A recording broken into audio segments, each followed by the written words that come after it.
One of the inevitable realities of having a construction business is downtime. You're gonna be faced with downtime. Maybe it's winter, maybe it's a different slow season, maybe your business is just a little more seasonal, or maybe it's weather dependent. This is one of the realities of business that you need to be prepared to handle. In this video, I'm gonna dig deep into this topic and talk about different ways you can prepare yourself and your employees to be able to handle downtime.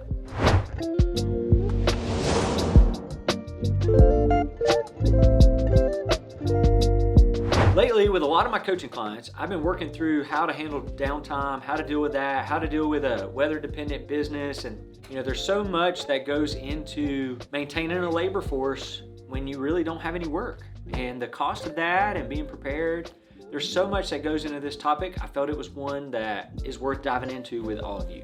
So first, let's talk about preparing your business for the downtime that you know is coming.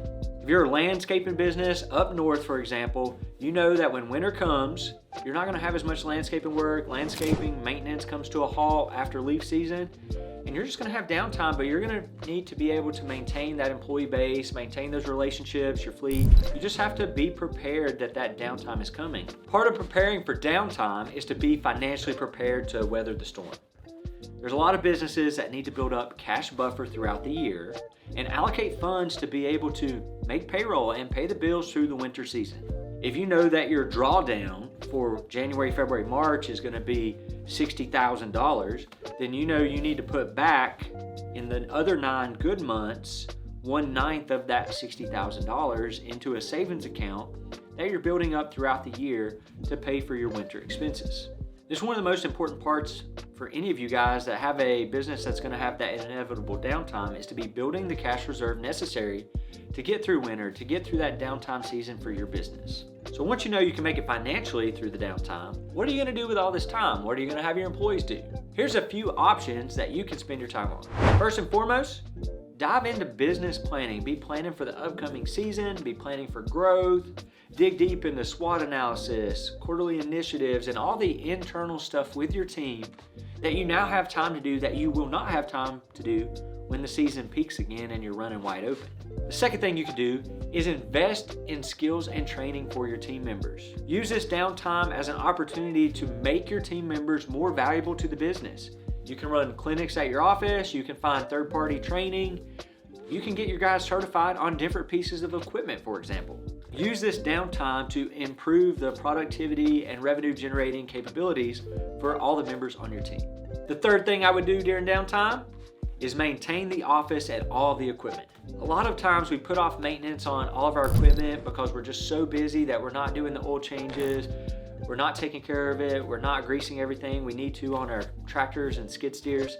So now's the time to do a deep dive through all your equipment inventory and really intentionally maintain it. Grease it, lube it, change the oil on all your equipment, clean it, repaint it. Winter season or the downtime is a great time for you and your team to dig deep into equipment maintenance and service your entire fleet.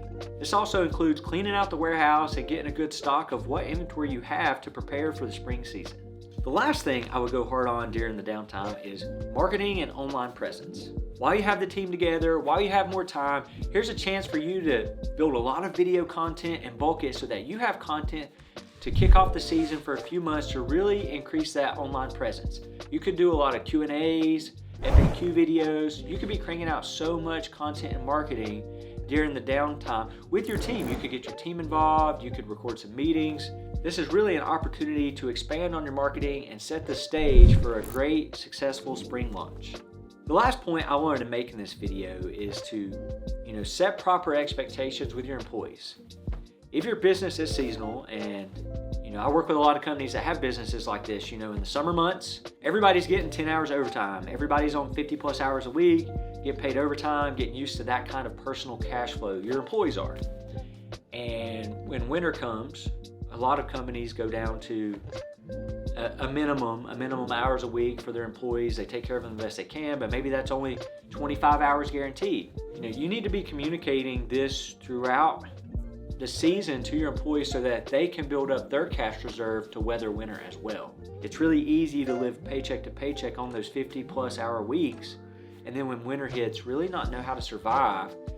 And if you've not educated your employee base about how to weather the winter, weather the slow turns for the business and what you're promising, like what your end of the bargain is, they're going to struggle, and that might lead to unnecessary employee turnover as they go search for other work, go search for other jobs, and end up ultimately leaving your company because you failed to prepare them as a leader. So one of the things in the downtime, like you could even do a class on teaching personal finance to your employees so that they know, like, here's the baseline for the year, here's what I need to live on. And then during the good times in the summer when they're getting all those overtime hours, they know how much they need to be putting back so that in January and February, they're still able to take care of their families and live their life at a comfortable baseline. It's up to you as a leader to prepare the team for that and set the proper expectations that, when winter comes, there's not going to be 50-hour work weeks, and that's a reality. I want to encourage you to set these proper expectations with all your employees so that they keep the team in mind, the company in mind as you approach those slow periods so that they know what the plan is going into those periods. If you can do this, this is going to help keep high morale and help you retain important team members through the winter season. If you're struggling to come up with a slow period plan or how to build those cash reserves, feel free to reach out to me. There'll be a link in the comments where you can book a call with me and we can help you build out a plan so that you know how to weather the slow periods that come in your business. If this video was helpful today, please share it with a friend who could benefit from understanding how to handle slow periods within their own business. I'll see you next Tuesday with another contractor tip video. And one down.